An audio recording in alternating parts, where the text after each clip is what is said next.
Hello students, welcome to the channel smart study education point. तो तुम जो रहा आरआई बीएड जो मैंने एप्लाई वेट कर रही तार एप्लाई डेट आसी पहुंच जाए जोटा ऑल इंडिया 5टा इंस्टीट्यूशन रही आजमोर, भुवनेश्वर, भोपाल, मैसूर और सिलिंग जोटा ओडिशा पिला माने भुवनेश्वर एलिजिबल जार एप्लाई डेट केबठू स्टार्ट हो तुम 29/5/2025 रु 17/6/2025 पर्यंत चलो तुम एप्लाई डेटा जोटा है तुम आरआई हूँ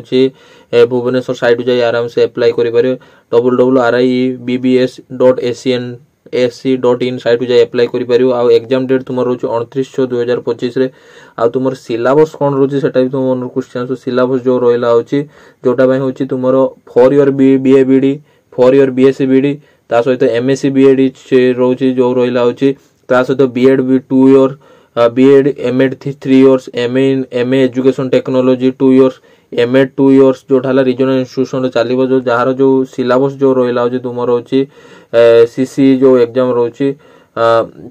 कॉमन एंट्रांस टेस्ट जो एग्जाम जो रहा बीएड रो सिलेबस रहा हो रीजनिंग एबिलिटी रू क्वेश्चन आसीबो ता सहित तुम टीचिंग एप्टीट्यूड रू क्वेश्चन आसीबो लैंग्वेज प्रोफिशिएंसी रू तुम क्वेश्चन रोचे ता सहित तुम जो रहा हो लैंग्वेज प्रोफिशिएंसी 20 क्वेश्चन रोचे 40 marks teaching aptitude 30 question 60 mark reasoning ability 30 question 60 mark total 80 question रोचे 160 मार्क आउ टाइम रोचे 2 आवर बार 120 मिनिट्स रोचे। तो यहाँ रहा है बीएड रो सिलेबस एमएड रो सिलेबस जाना मतलब कमेंट सेक्शन जनइब तो मुझे एमएड रो सिलेबस भी नहीं आसमी। तो एमती एजुकेशन रिलेटेड इनफॉरमेशन पाइबा मो चैनल को सब्सक्राइब कर रखो। Thank you so much.